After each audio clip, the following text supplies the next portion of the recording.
అమ్మవారి కరుణాకటాక్షాలు మనందరి మీద నిండుగా ఉండాలని మనస్ఫూర్తిగా కోరుకుంటూ ఓం శ్రీమాత్రే నమః. రోజు అమ్మవారికి నిత్య పూజ చేయాలంటే చాలా కష్టంగా ఉంది అన్న వాళ్ళకి ఒక్క చిన్న కథ అండి. మనం డైలీ రెగ్యులర్ అమ్మవారి పూజలు చేయాలంటే మనకి అనుగ్రహం కూడా ఉండాలండి. నాకు వీలు కాదు అన్న వాళ్ళకి ఒక చిన్న కథ చెప్పాలనుకుంటున్నాను ఈరోజు.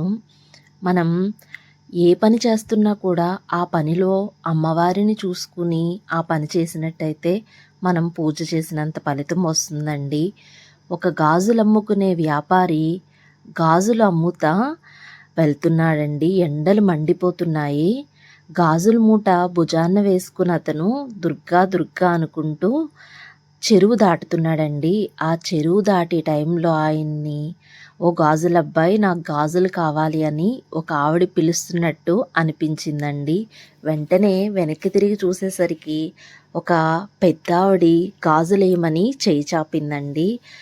ఆ చిరుమందహాసం ఆయన ఆవిడి కళ్ళు చూస్తేనే ఆయనకి ఆటోమేటిక్గా ఒళ్ళు జలజరించిందండి. వెంటనే అమ్మా నీ చెయ్యి ఇవ్వమ్మా అని చెయ్యి పట్టుకునే పాటికి ఆయనకి ఒళ్ళంతా జలజరించినట్టు అయ్యి దుర్గా దుర్గా అనుకుంటా మనసులోనే దుర్గా దుర్గా అనుకుంటా ఉన్నారండి. అప్పుడు ఆ పెద్దావిడి అంటుంది, ఏంటి గాజులబ్బాయి, నాకు గాజులేయమంటే దుర్గా దుర్గా అని ఎందుకు పిలుస్తున్నావు అని అంటే, అమ్మ మా గురువుగారు నన్ను దుర్గా దుర్గా అనుకోమన్నారమ్మా.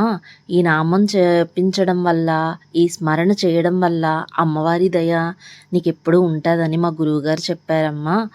నాకు పూజలు పునస్కారాలు ఇవేమీ నాకు తెలియవమ్మా. ఒక్క దుర్గాదేవి నామం చెప్పడం మాత్రమే నాకు తెలుసు అంటే, ఆ పెద్దావిడి నవ్వుకుని నా దగ్గర డబ్బులు లేవు, మరి ఎలాగా, మరి నీ గాజులు నువ్వు తీసేసుకో అంటే, ఆ గాజుల తను అమ్మ వద్దమ్మ, వేసిన గాజులు తీయొద్దు, స్త్రీజాతి అంటేనే సాక్షాత్తు భగవత్ స్వరూపం అమ్మ, మీ చేతి నుండి నేను గాజులు తిరిగి తీయలేను, నాకు డబ్బులేమి ఇవ్వనక్కర్లేదు అని ఆ గాజులతను చెప్పాడండి.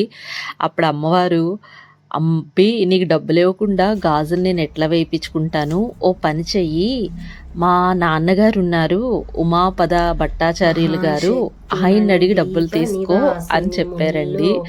నిజంగా మనం చేసే పనిలోనే అమ్మవారిని నామస్మరణ చేసుకుంటా కానీ మనం పూజ చేసినట్టయితే సాక్షాత్తు అమ్మవారి అంటే పూజ చేయకపోయినా కూడా మనకి ఏదో ఒక రూపంలో అమ్మవారి కరుణాకటాక్షాలు అన్నాయి ఉంటాయి.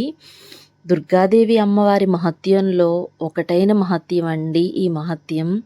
మనం చేసే పని, మన వృత్తి మానేసుకుని అన్ని పనులు పక్కన పెట్టేసుకుని కూడా మనం పూజ చేయనవసరం లేదు. మనం చేసే పని మనం చేసుకుంటా కూడా అమ్మ నామస్మరణ చేస్తే అమ్మ ఉప్పొంగిపోతారండి. నా వీడియోస్లో ఎస్పెషల్లీ ప్రతి ఒక్కళ్ళు కూడా నిత్యం అమ్మవారి నామస్మరణ చేయాలి, అమ్మవారి పూజలు చేసుకోవాలి. మనకి పూజ చేయడం వల్ల ఒక తెలియని మనకి పాజిటివ్ ఎనర్జీ అన్నది ఉంటుందండి. మనం తెలిసి కానీ తెలియక కానీ అమ్మవారి దగ్గర ఏ నామస్మరణ చేయకుండానే చక్కగా అమ్మ అమ్మ అంటే ఒక చిన్న దీపం పెట్టినా చాలండి. మనం ఏం చేయాలో కూడా ఆ అమ్మే మనకి దారి చూపిస్తుంది.